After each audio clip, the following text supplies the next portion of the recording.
So hello everyone and welcome to the channel. So as you all know that from 19th of July onwards, this is a very important news that there isn't any more lockdown in the UK. So in this video especially I'm going to talk about the current situation of the UK. First of all, there will be 4 different factors. First of all, we'll be talking about the rules which have been changed with respect to social distancing. Then secondly, the rules for your events and the gathering. For example, can you go to the restaurants, pubs, nightclubs, etc. And thirdly, we'll be also talking about the travel rules. For example, what is the red list countries, amber list countries, what about the quarantine hotel package, do you have to still pay for it, how can you get a waive off for that? So I'll be talking about that. And number 4, we'll be talking about your job opportunities itself. So I think these 4 factors are something which will be impacting to the people who are coming in the September 2021 intake for the students. If there's anything if you would like me to cover in my next video, make sure to comment. I'll just reply to that, otherwise I can make a new video for you.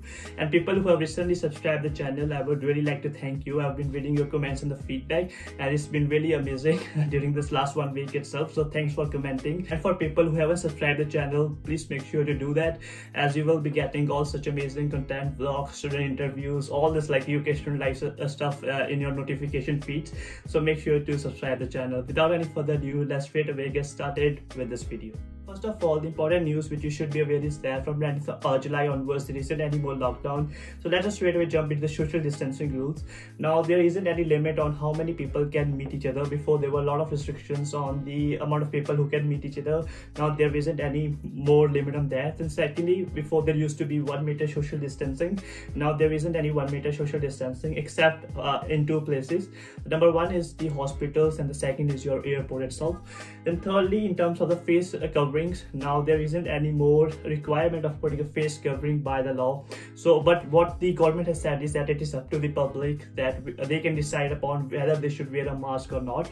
But now there isn't any law which you have to abide to now in this scenario. I think there are few of the exceptions, but I mean, like, what I'll be suggesting you is that, for example, when you're going to the grocery store, when you're going to the public transport, just for your own safety's sake, you should always wear a face mask, and I do the same as well.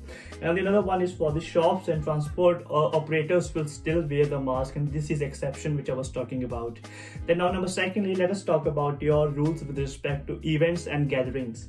Now, a good news, like the nightclubs are reopened. So I remember on 19th of July, so it was like midnight when all of this like nightclubs were open, and I was seeing an amazing picture of like especially the people who have recently turned 18, they were in the nightclubs like enjoying and having all this stuff, fun and stuff, you know. So this is good, the nightclubs are open. So there will be job opportunities. As you can see, the hospitality sector is eventually opened, all the restaurants are opened, pubs are open, everything is essentially open, to be honest.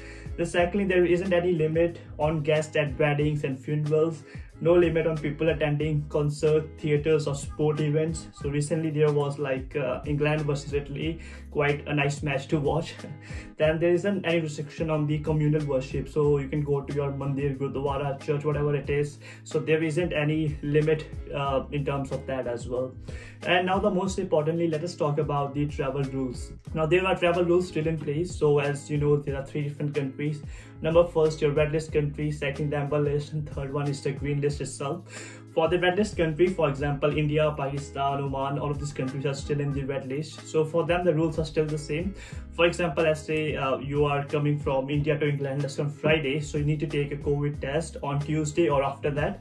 So that's the first requirement. And secondly, you have to take a COVID test on day 2nd and day 8th once you're in the UK. And you have to also book your hotel quarantine package as well, which currently the cost is about £1,750. So now there has been few rumors, you might say, in the outside video world and news world itself, saying that the price may get increased to about, let's say, £2,250 if I remember correctly from the news. So there is chances for this price to get higher.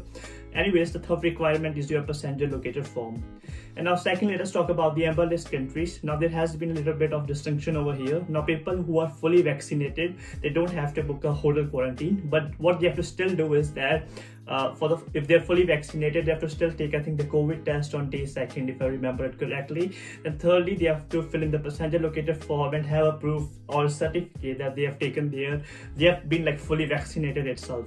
And secondly, if people aren't like fully vaccinated and they're from the amber list country, they have to still do the hotel quarantine itself. Now what I think what it will be fair is that, for example, people who are in the red list countries and they have been fully vaccinated, I don't think so they should also do the hotel quarantine.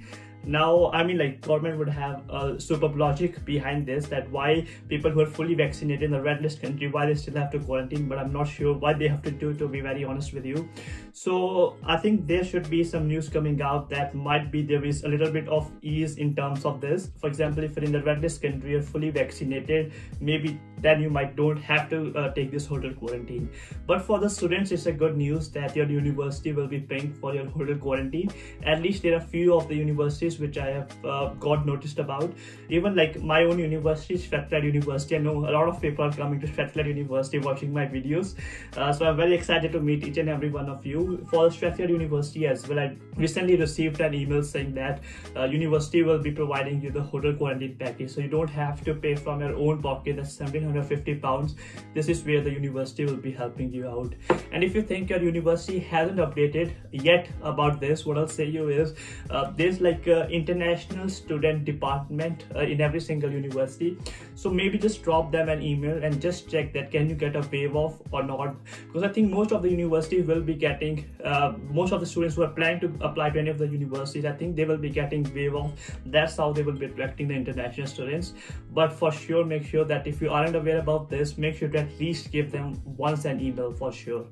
Then the number 4 thing which I want to talk about is the job opportunities itself.